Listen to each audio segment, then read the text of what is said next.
meninggal dunia di Lima karena tembak oleh orang yang tidak dikenal. Seorang staf di Kedutaan Besar Republik Indonesia, KBRI, Lima, Peru, Zetro Leonardo Purba, meninggal dunia setelah menjadi korban penembakan pada Senin, 1 September 2025, malam waktu setempat.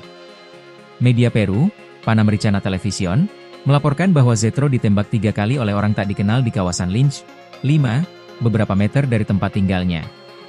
Staf yang menjabat sebagai penata Kanselerai Muda KBRI 5 tersebut saat itu sedang bersepeda bersama istrinya.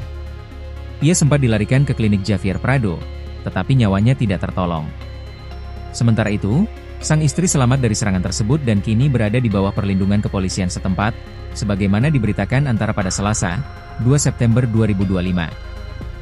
Kepolisian Peru menyebutkan, Zetro baru 5 bulan bertugas di Lima setelah pernah menjabat di Konsulat Jenderal RI, KJRI, Melbourne, Australia.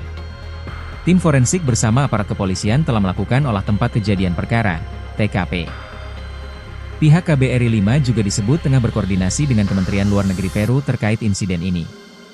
Kementerian Luar Negeri RI menyampaikan belasungkawa melalui akun Instagram resmi Kemlu_RI atas wafatnya Zetro.